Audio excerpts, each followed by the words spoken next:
وأخيرا كشف سر المومياتين الصارختين. أهلا بكم متابعي قناة معلومة على الماشي في فيديو جديد ومعلومة جديدة.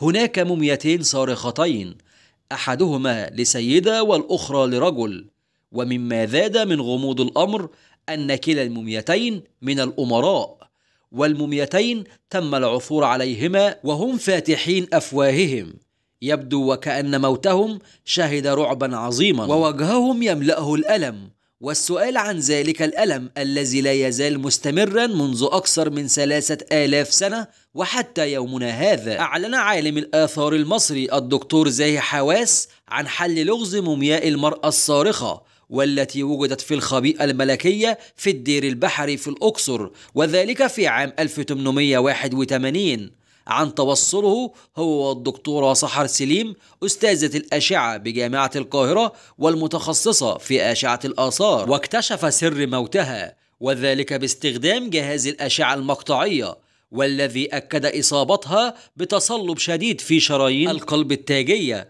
وكذلك شرايين الرقبة وشريان الأبهر البطني والحرقفي، وأيضا شرايين الطرفين السفليين والساقين، مما أدى إلى تلف عضلة القلب، ما أدى إلى وفاة الأميرة المصرية بنوبة قلبية وهي لم تتجاوز 60 عام. تلك الطريقة التي ظهرت عليها تلك المومياء حتمت على العلماء ضرورة معرفة شخصية هذه السيدة، فقد تم التعرف عليها من خلال تلك اللفائف الكتانية التي كانت تلتحف بها، فهي الابنة الملكية والأخت الملكية ميريت آمون، وكان هناك العديد من السيدات حاملات لهذا الاسم الشائع، على رأسهم ميريت آمون ابنة الملك سكنرع من نهاية الأسرة السابعة عشر عام 1558 إلى 1553 قبل الميلاد، وكذلك ميريت آمون ابنة الملك رمسيس الثاني. وما زال العلماء المصريين وعلماء الغرب